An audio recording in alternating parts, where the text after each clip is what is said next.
objetivo sensibilizar sobre o teste do pezinho e falar sobre as doenças raras. Mas vamos lembrar o que é o teste do pezinho. O teste do pezinho é uma bateria de exames que é feita na criança recém-nascida entre o 3º e o 5º dia. Que tem... Ele pediu para você ir um pouco para a esquerda. Ah, tá.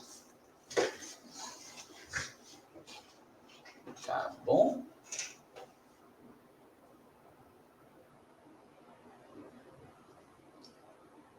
E aí? Mas já está transmitido online no YouTube? Não, está gravando. Tá. A gente vai editar. Tá certo. Pronto, pode começar. Tá bom. Bem-vindos ao JC Pod. Esse é o quadro Outra DR. Um quadro em que falamos sobre o teste do pezinho e sobre as doenças raras. Mas vamos lembrar o que é o teste do pezinho. O teste do pezinho é basicamente uma bateria de exames que é feita na criança recém-nascida entre o 3º e o 5º dia de vida, com a intenção de trazer para mais próximo um diagnóstico de uma doença rara. São exames que veem algumas deficiências de enzimas e algumas outras deficiências na criança e direcionam para um diagnóstico precoce de uma doença rara, com a intenção de tratar. Porque para essas doenças há um tratamento disponível, que se não chegar a tempo na criança, pode gerar deficiência intelectual e outros acometimentos. Neste 5º episódio, a gente vai falar com o Dr. Roberto Giuliani, que é um médico formado Vacilei. Neste 5º episódio, vamos conversar com o Dr. Roberto Giuliani. É médico que fez residência em genética clínica, mestre em genética e concluiu o doutorado em 15 meses, com 4 publicações derivadas da sua tese. Fez pós-doutorado em Londres sobre pesquisa de doenças lisossômicas. Até hoje, segue essa linha de pesquisa junto à investigação sobre epidemiologia, diagnóstico e tratamento de diversos erros inatos do metabolismo. Nesse episódio, vamos falar tanto sobre os erros inatos do metabolismo, quanto um tipo desse grupo, que é a doença deficiência de AADC. Então, é um prazer, Dr. Roberto Giuliani, estar aqui com o senhor, que é uma sumidade, uma referência no contexto das doenças raras. Esse é o nosso famoso anônimo. E gostaria de agradecer a honra do seu tempo aqui. O senhor poderia se apresentar um instantinho para a gente, por favor? Claro, eu queria, em primeiro lugar, agradecer o convite. É um prazer estar aqui, falar um pouco sobre doenças raras e teste do pezinho. Sempre é bom a gente comentar o que há de novo nessa área e quais os benefícios aí que podem vir de testes que são cada vez mais abrangentes e cada vez mais informativos. Certo. E para a gente começar esse bate-papo, como eu falei agora há pouco, o senhor poderia falar sobre o que são os erros inatos do metabolismo e especialmente o que seria a deficiência de ADC? Claro, os erros inatos do metabolismo são doenças genéticas, mas em que o problema reside num passo metabólico dentro do organismo, algo que uma reação química, das milhares de reações químicas que todo dia acontecem no nosso corpo para que as coisas funcionem bem, uma dessas reações pode não funcionar direito, e isso a gente chama de um erro inato do metabolismo, porque ela não funciona direito por um defeito genético. Então, é uma doença genética que afeta o nosso metabolismo. E a ADC é uma das muitas doenças genéticas do metabolismo, né? É uma condição rara, na verdade, é uma condição ultra rara, e ela afeta uma área particular do metabolismo relacionada com a síntese de neurotransmissores. O que são neurotransmissores? São moléculas importantes para transmitir informações para os nossos neurônios. Essas moléculas não estão presentes naquele local específico de uma forma bem definida e bem correta, o nosso neurônio não recebe a mensagem apropriada e podem ter problemas, né, que nós podemos aí conversar sobre o tipo dessas situações aí ao longo do tempo. Entendi. Então, tentando simplificar o que o senhor falou, pelo que eu entendi, o erro inato do metabolismo é um defeito ou um problema que acontece nessas reações, nessas ligações do metabolismo. E o metabolismo seria tudo que faz a pessoa viver. Então, é como se fosse construir uma casa e depende de tijolos. Uma casa de tijolos depende dos tijolos. Se eu tiro esse tijolo, que seria uma reação importante no metabolismo, a gente não tem a casa concluída, a gente não tem o metabolismo funcionando normalmente. Então, isso tem algumas repercussões, que no caso da ADC, o que a gente está querendo construir, que eu chamei de casa no nosso exemplo, seriam os neurotransmissores. E se falta tijolo, se falta alguma enzima nesse meio, nesse íntere, nessa construção da casa, a casa não é feita, ou seja, os neurotransmissores não são feitos. E, doutor Roberto, o que seriam os sintomas?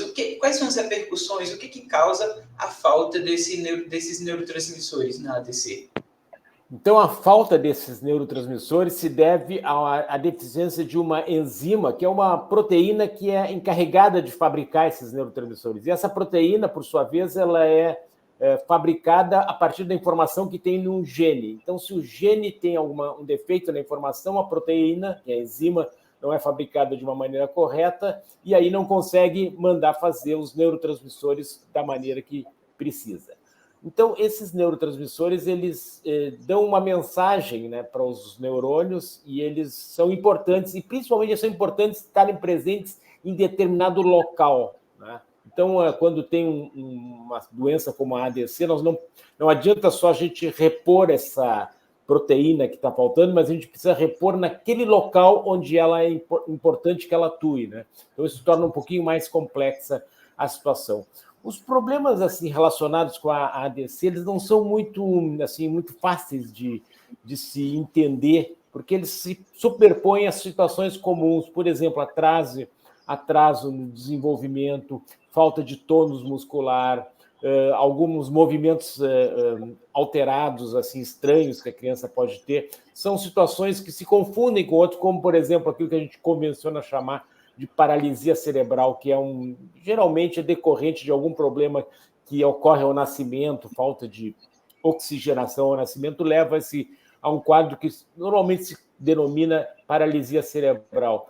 Muitos desses casos de paralisia cerebral, na verdade, não estão relacionados à falta de oxigenação ao nascimento, mas sim à falta de um componente metabólico, como, por exemplo, no caso da ADC, que se superpõe a isso. Então, tem várias situações assim que se superpõem a essa ADC, torna difícil a gente assim, examinar uma criança e dizer, eu suspeito de ADC. Não, normalmente a gente suspeita de algum problema que está acontecendo e precisa aí fazer as investigações apropriadas. Entendi. Então, seria algo específico, assim, aquela falta dos neurotransmissores provocam vários sintomas e sinais que o médico pode interpretar, gerando várias hipóteses diagnósticas, né? Que aí pode-se pensar, como na maioria dos casos, quando há alguma intercorrência, alguma coisa acontece ali no nascimento da criança, pensa-se em paralisia cerebral, mas outras causas podem ser pensadas também. E aí exige uma investigação mais profunda. E justamente falando sobre essa investigação mais profunda, como é que é feita a investigação de uma criança que, por exemplo, tem um atraso no desenvolvimento para, por exemplo, andar, para ter as atividades motoras, ou um atraso cognitivo, não consegue aprender na escola, não consegue se comunicar? Como é que é feita essa investigação desses sintomas que às vezes não são tão específicos, mas que podem direcionar para uma doença que é rara ou ultra rara?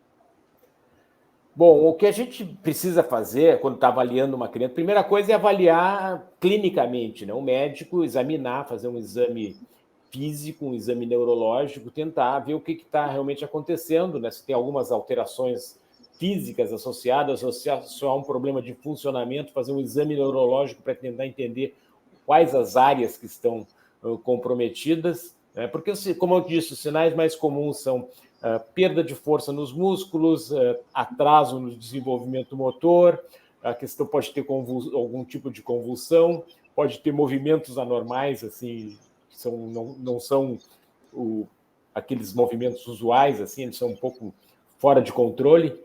Então, essas coisas o médico tem que examinar. E aí ele parte para exames, né? Certamente ele vai pedir um exame de imagem, por exemplo, uma ressonância de crânio, para ver se tem alguma normalidade, né, na imagem, e o mais típico de doenças como a ADC, dessas doenças do metabolismo, é não ter essa normalidade, que normalmente acontece mais quando tem uma paralisia, um problema de oxigenação, por exemplo, né, aí tem algumas coisas.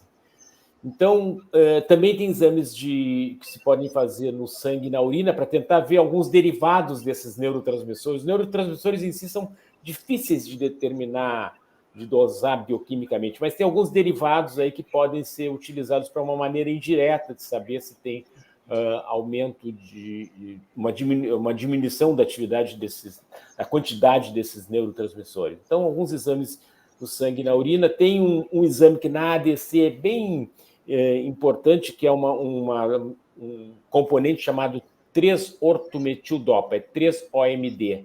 Ele está aumentado no sangue, inclusive ele pode ser detectado naquele sangue em papel filtro, que é o sangue que se utiliza para fazer o teste do pezinho. Então, seria até uma possibilidade de fazer o teste do pezinho medindo essa substância, né, no sangue em papel filtro. Se a gente suspeita que possa ser uma ADC, a gente teria que o ideal seria fazer a medida da atividade da enzima no sangue, no plasma. Mas é um exame difícil de ser feito, poucos laboratórios no mundo fazem esse exame, então a gente usa geralmente esses indicadores indiretos aí, em que a gente vai buscar, né, no sangue e na urina. E também se usa cada vez com mais frequência, e é realmente muito útil, os chamados painéis genéticos, em que a gente busca avaliar a presença ou não de mutações em alguns genes que podem estar relacionados com a ADC ou com quadros semelhantes. Então, são painéis que analisam vários genes ao mesmo tempo, que podem estar relacionados a situações como a ADC e outras que se superpõem a esse quadro clínico. É muito útil. Então, a gente tendo assim essa investigação baseada em exame físico, exame neurológico, exames de imagem, mais algumas avaliações no sangue e na urina e os painéis genéticos, a gente tem uma avaliação bem abrangente. E quando tem, assim, tudo indica que seja ADC, a confirmação se faz pela medida da enzima no plasma, que é esse exame que eu falei que se faz em poucos lugares do mundo. Entendi. Então, começa ali, como eu entendo, percebendo alguma alteração no filho, que a gente já falou em outros episódios dos marcos motores que são muito importantes de ser avaliados, tem na cadernetinha da criança, e aí ela leva para o médico faz um exame clínico muito rebuscado, minucioso, atencioso, verificando as alterações que aquela criança demonstra. Faz essas hipóteses, incluindo, por exemplo, se houve algum caso, alguma intercorrência, alguma coisa aconteceu de diferente no nascimento, faz hipóteses como paralisia cerebral e aprofunda com esses exames que o Dr. Roberto Giuliani falou muito bem, que são exames mais profundos, com painéis genéticos que envolvem não só a ADC, mas outras condições raras, ultra raras. E quando, depois desse diagnóstico que é rebuscado, que às vezes demanda enviar material, ou sangue, ou urina para outros países, como o senhor falou, para laboratórios específicos, depois que vem a confirmação, sim, essa criança tem deficiência de ADC, o que faz? Quais são qual é o caminho a percorrer atualmente? Pois é uma situação em que tem algumas maneiras de se manejar, tentando repor os níveis dos neurotransmissores. Então, se utiliza alguns precursores de neurotransmissores que se administra para a criança e se tenta repor isso. E se controla os sintomas. Por exemplo, se a criança tem convulsões, nós vamos dar anticonvulsivantes. Se ela tem problema de tônus motor, vamos dar medicações que melhorem esse tônus. Se ela tem movimentos anormais, vamos utilizar medicações que controlem isso. Então, tem esse manejo mais geral, tem um manejo de tentar repor assim, os níveis dos neurotransmissores, mas tratamento específico não havia até pouco tempo. Agora está sendo, digamos assim, estabelecido um tratamento específico para a deficiência de ADC, que é através da terapia gênica. Né? É um tratamento que já está aprovado na Europa, talvez em pouco tempo venha a ser aprovado também no Brasil, né? E é uma situação que aliás, que vem a ser, digamos assim, disponibilizado no Brasil, mas é uma situação em que que é possível, né, se colocar, através da terapia gênica, a repor a quantidade de neurotransmissores que o organismo necessita. Eu posso explicar isso um pouco melhor aí. Então, depois que veio o diagnóstico, tem cuidados gerais, né? Baseado nos sintomas e nas necessidades específicas do paciente, né? Como o senhor falou, se o paciente tem dificuldade para respirar, vai dar um suporte ali ventilatório, com alguns mecanismos, às vezes invasivos ou não. Se tem as convulsões, tem um tratamento com o neurologista, então sempre há algum tratamento que possa ser feito. vem sendo feito também em 2 tipos de tratamentos, e que o senhor falou, um que está ainda em passos mais curtos, ainda não disponibilizados no Brasil, que está sendo desenvolvido e com alguns resultados muito bons lá na Europa, por exemplo, e em outros países, e tem um outro que é tentar colocar cirurgicamente esses neurotransmissores, essas substâncias que faltam no lugar onde elas precisam estar. E como seria mais ou menos essa terapia gênica, assim, porque muito se fala, às vezes em novelas, às vezes em outros podcasts, em vídeos, tem um contorno da mídia muito grande sobre a terapia gênica, que é o futuro, mas a gente vê que ultimamente tem se tornado cada vez mais presente. O senhor poderia falar mais um pouco, por favor? Não tem dúvida, a terapia gênica está assim, começando a fazer parte da nossa realidade, né? No caso da deficiência de ADC, o que se utiliza? Se utiliza um vírus do qual se retira aqueles genes virais que podem até causar mal para o indivíduo, se colocam genes humanos com aquele gene que tem a mensagem errada. Então, conforme a doença, a gente põe o gene normal para que esse indivíduo receba, né, carregado pelo vírus, transportado pelo vírus, que a gente chama de vetor. Esse vírus vai levar o gene até o local correto, tá? Então, e lá esse material genético então vai sair daquela capa do vírus e vai chegar no núcleo da célula, e ali ele vai então transmitir a informação genética para fazer a proteína correta que está faltando naquele indivíduo. O desafio, no caso da ADC, é que esse material genético precisa estar presente num tecido específico, né? Numas células do sistema nervoso, num local bem específico. Então, ela tem que ser administrada naquele local lá dentro do sistema nervoso. É um procedimento um pouco mais desafiador, mas é possível de fazer, tem sido feito em vários locais, existem lá serviços de referência que são, digamos assim, qualificados para fazer esse tipo de terapia, se colocar esse vírus com o gene normal no tecido certo, né, e na quantidade correta, que vai permitir, então, que o próprio organismo fabrique a enzima que está deficiente, e essa enzima, então, vai ordenar a síntese dos neurotransmissores, e isso, então, deve, digamos assim, corrigir o problema apresentado pelo paciente, né? É um avanço extraordinário, já está aprovado, né, na Europa, e em breve vai ser, né, digamos assim, também em outras regiões, vai ser disponibilizado em outras regiões, e é algo que digamos assim, vai mudar definitivamente a vida dos pacientes com a deficiência de ADC. Entendi. Então, seria um tratamento super específico, super guiado, que coloca um vírus exatamente na célula onde ele precisa estar, na intenção de trocar a informação errada, que não leva à produção dos neurotransmissores, por uma informação certa, que faz com que os neurotransmissores sejam liberados e exerçam sua função. Então, tratando lá na causa da doença. E isso seria a cura?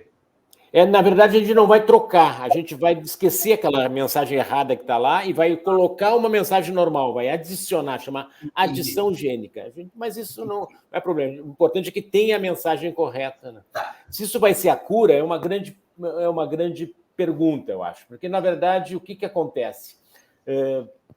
Nós temos, assim, situações que decorrem, né, dessa falta dessa enzima da ADC, e dependendo do momento em que nós iniciamos o tratamento, podem já ter algumas sequelas que a gente chama sequelas irreversíveis, né? Então, a gente não vai conseguir reverter tudo, a gente vai impedir a progressão da doença, né? Vai modificar a história natural, mas dependendo do momento em que a gente intervier, não vai conseguir, digamos assim, um resultado 100% satisfatório, vai conseguir, digamos assim, benefícios muito importantes, né, de estabilização, de evitar progressão, mas às vezes a gente não consegue reverter aquelas coisas que já aconteceram. Então, isso torna muito importante que a gente diagnostique bem cedo, né? Se possível, até através do teste do pezinho. Acho que com o teste do pezinho e um tratamento eficiente, nós vamos estar muito próximos da cura, né? Esse é que a gente imagina, mas é algo que aí a medicina ainda vai nos demonstrar, né? Com a experiência que a gente vai ter em tratar esses pacientes. Entendi. Um tratamento que para a progressão da doença, mas aquilo que já progrediu não retorna. Então, como você falou, importantíssimo o diagnóstico precoce. E como há possibilidade na deficiência de ADC, pelo papel filme, fazer testes que mostrem e evidenciem, que deixem um pouco mais claro na investigação que a criança pode ter deficiência dessa enzima, pelas dosagens lá que são feitas no sangue, isso traria o diagnóstico, às vezes, até antes da criança manifestar sinais e sintomas. Lógico, isso ainda não está disponível no Brasil, muitos estudos precisam ser feitos, mas isso é uma realidade que se aproxima bastante. Já é disponível, por exemplo, lá na Europa e está se aproximando do Brasil também da realidade. Obviamente, precisam de movimentações tanto da ciência, do ponto de vista da medicina, comprovar os resultados, também políticas no sentido de arcar com os custos relacionados ao tratamento e também com os custos relacionados a diagnosticar precocemente. Eu diria que nós temos todo assim, o arsenal para fazer tanto o teste do pezinho, tratamento, identificação precoce, quanto o tratamento, né? Nós temos centros capacitados a fazer isso. É uma questão, né, de realmente do tratamento estar devidamente aprovado, incorporado ao sistema de saúde, e aí se consegue, né, fazer todos esses benefícios. Na verdade, não que a gente não possa até melhorar algumas coisas que já estão instaladas, mas quanto mais tarde a gente intervir, assim, os benefícios vão ser menos intensos. Então, é importante, né, da gente intervir cada vez o mais cedo possível para tentar prevenir ao máximo, né, que alguma sequela que já esteja instalada e não seja mais reversível, ela permaneça no paciente. Entendi. E aí, justamente nessa proposta que envolve pesquisa, envolve descobrimento de uma nova tecnologia que permite tratar algumas doenças que antes eram consideradas incuráveis ou que não tinham nada que se pudesse fazer do ponto de vista da medicina para aquela doença especificamente, a gente chega no cenário em que estruturas, tanto de pessoas capacitadas, quanto de recursos, quanto de desenvolvimento, alcançam o Brasil, como é o exemplo da Casa dos Raros. É um projeto que o senhor está à frente aí, que tem uma perspectiva de unir universidades, tecnologias privadas, laboratórios, e também uma estrutura humana que busca diagnosticar precocemente, levar e pesquisar e levar tratamento para as pessoas que têm doenças raras. Você poderia falar um pouquinho mais sobre isso?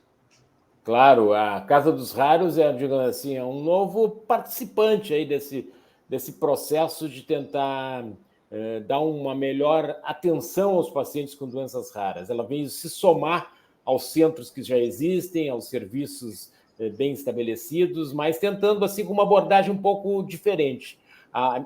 Assim, o principal objetivo da Casa dos Raros é reduzir a jornada do paciente desde que começam os sintomas até o diagnóstico. Para isso, ela vai ter uma atuação assim, muito concentrada nessa parte de se chegar ao diagnóstico. E quando se chegar ao diagnóstico, ou nos casos que já tem diagnóstico, também se concentrar na elaboração de um plano de manejo, com tudo que se pode dar de melhor para o paciente em relação ao manejo daquela condição. E aí, considerando que para alguns casos vai ser necessário que a equipe médica que faz a atenção do paciente seja capacitada e treinada para fazer aquele plano de manejo, a Casa do Raio vai ter também uma área bem forte de capacitação e treinamento. Por isso que se chama Casa dos Raros, Centro de Atenção Integral e Treinamento em Doenças Raras. Então, nós esperamos, com essa iniciativa, contribuir não só para reduzir a jornada do paciente até o diagnóstico e depois o diagnóstico para que ele tenha um melhor tratamento disponível. E a Casa dos Raros pretende ser uma rede, começando agora com um centro no Rio Grande do Sul, que vai ser aberto ainda em 2022, e logo a seguir centros nas diferentes regiões do Brasil. Entendi. Começando com uma proposta que eu vi bastante acolhedora do paciente com doença rara, percebendo a dor que às vezes, passar 7 anos, que é basicamente a média, pelo menos da Europa, até um diagnóstico de doença rara, tentando encurtar esse tempo e também oferecendo um tratamento adequado, não só no contexto da Casa dos Raros, mas também no contexto de Brasil, que às vezes a criança é lá do Nordeste, mas encontra um atendimento, um cuidado no Rio Grande do Sul, por exemplo, enquanto não chega uma Casa dos Raros lá, mas essa criança vai voltar para o seu seio familiar e precisa ter um aparato, uma estrutura de profissionais capacitados para conduzir o tratamento dessa criança. Então, parabéns pelo projeto. Espero que em breve a gente consiga ver não só os resultados da Casa dos Raros no Rio Grande do Sul, como também em outras regiões do Brasil. Certamente vai ser um grande avanço no contexto das doenças raras e das famílias também, que muitas vezes são desacolhidas, desassistidas, de um cuidado humano, de explicar o que de fato é o diagnóstico. E justamente sobre esse acolhimento, uma pauta que é muito relevante quando se fala de doenças raras com causa genética é o aconselhamento genético. O que seria o aconselhamento genético? Que seria um passo depois do diagnóstico, um passo depois da elaboração do plano terapêutico? O que seria esse aconselhamento genético? O aconselhamento genético é um processo em que se dá dá uma orientação à família em relação aos achados genéticos daquela situação, né? Então, a gente, considerando todos os resultados, as avaliações, a gente vai fazer uma orientação à família em relação a qual é o risco daquela situação se repetir, o risco para cada indivíduo de na sua vida reprodutiva se defrontar com aquela situação novamente. Então, isso aí é toda uma orientação que se presta à família. O aconselhamento genético ele é assim, praticado de uma forma não diretiva, ou seja, não vai se dizer para a família o que ela deve fazer ou não, mas sim se fornecer as informações e aí tentar ajudar a família a tomar, assim, quando ela tomar a decisão, a dar consequência para aquilo, né, dando as orientações mais pertinentes, né, em relação às suas decisões reprodutivas, né? Então, é um processo bem importante, né, em que se procura dar essa orientação também em relação aos resultados de exames genéticos. É bem importante que esse processo seja completado, seja feito de uma maneira bem eficiente e bem profissional, né? A questão do aconselhamento genético. É um passo bem importante e a Casa dos Raros vai ter assim, uma dedicação especial para essa área, que é um dos pilares aí da genética clínica, da genética médica. Entendi. Até porque imagino que deve ser uma dúvida muito cruel com o pai ou a mãe que tem uma criança com doença rara, saber, e o que eu vou fazer agora? Meu filho, se eu tiver um outro filho, vai ter essa mesma doença? O que vai acontecer? E aí vê o papel do profissional capacitado para essa função do aconselhamento genético, que pode ser médico, pode ser biomédico, por exemplo, outras profissões também, de dar essas informações que são úteis para que o paciente, a sua família, tome algumas decisões, como, por exemplo, sobre o futuro reprodutivo, dando dados que sejam sensíveis a algumas porcentagens, enfim. E, doutor Roberto Giuliani, uma coisa que é muito importante aqui para a gente conversar, você tem uma trajetória bem longa, não só dentro da medicina de atendimento, mas também na medicina do ponto de vista de pesquisa, de, como a gente poderia chamar, de um ponta de lança, de ver as novidades, de estar participando do descobrimento e do desenvolvimento das novidades, tanto em diagnóstico quanto em tratamento. E ao longo desse tempo que o senhor se dedica às doenças raras, especialmente aos erros inatos do metabolismo, o que o senhor conseguiu acompanhar de evoluções, de mudanças de paradigmas, tanto do ponto de vista de tecnologia, quanto do ponto de vista de entendimento, de educação em saúde sobre isso? Olha, assim, como tu disseste, né, uma longa trajetória, a gente acaba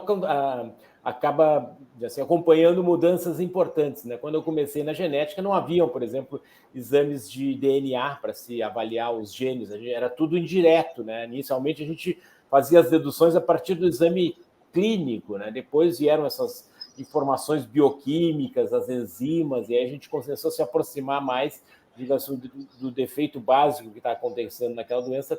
E hoje nós temos informações já bem consistentes, né, da parte genética. Isso realmente mudou muito, assim, a possibilidade da gente ter informações sobre o gene, o tipo de alteração e quais as consequências daquelas alterações.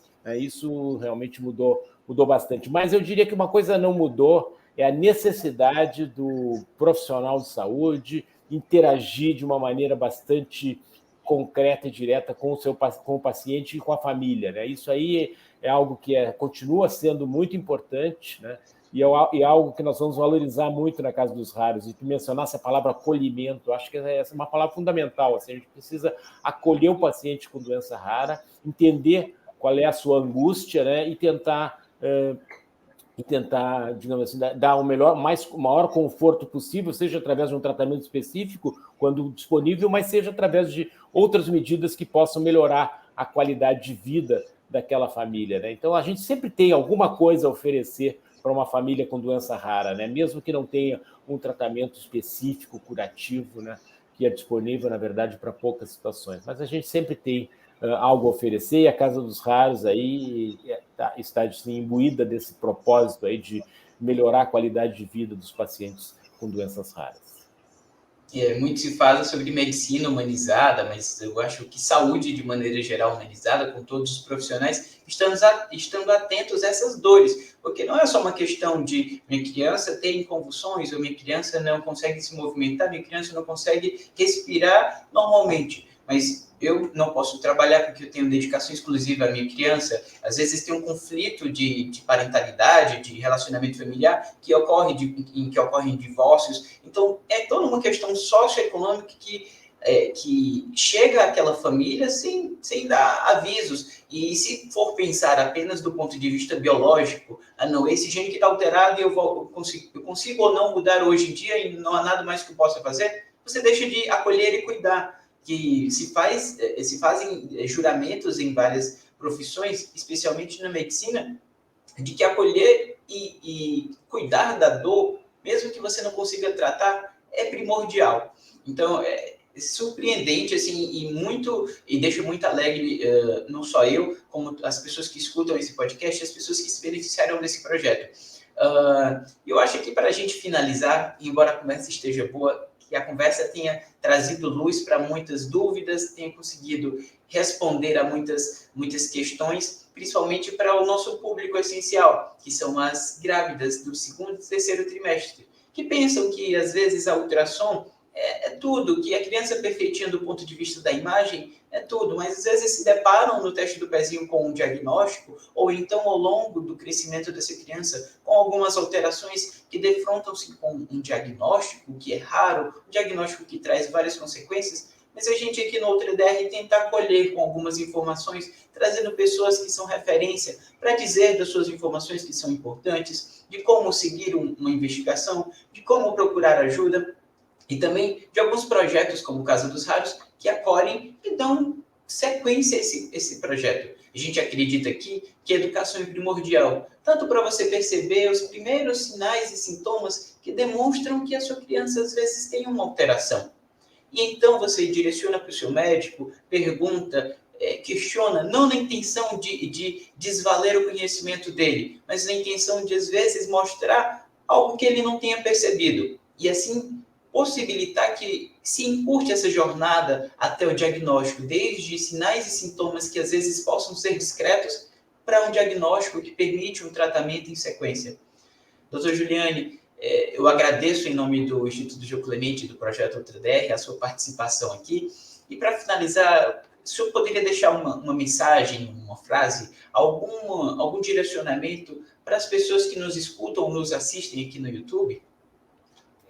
Olha, eu queria agradecer muito essa oportunidade, parabenizar o Instituto João Clemente pela iniciativa e dizer que fiquem sempre atentos aí às manifestações, assim, que às vezes pode parecer alguma coisa comum, né, do seu filho, assim, mas se achar que tem alguma coisa que não está assim, 100% dentro do script, pergunte ao médico, né, e que às vezes a identificação precoce de uma situação ela pode trazer um benefício importante, né? Então é sempre importante valorizar, né, alguma coisa que não esteja acontecendo dentro do esperado, para que assim se tenha a oportunidade de se intervir precocemente, porque para muitas condições hoje a gente tem ferramentas, né, para intervir. E também sempre faça o teste do pezinho, né, e sempre faça o teste do pezinho mais abrangente possível, né, para a sua situação. Ela varia um pouco de local para local, mas sempre procure fazer o teste mais completo, que é algo que pode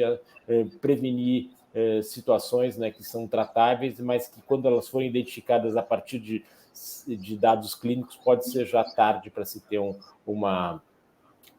desfecho o melhor possível. Então, esse é o meu recado, e eu acho que que é muito importante que a gente fale de doenças raras, né? Doenças raras, elas são individualmente raras, mas elas são muitas e acabam afetando 13 milhões de pessoas no Brasil. E para muitas delas nós temos como intervir e como trazer benefícios aos pacientes. Então, vamos falar de doenças raras, né? E é importante que todos cada vez mais conheçam esse grupo de problemas.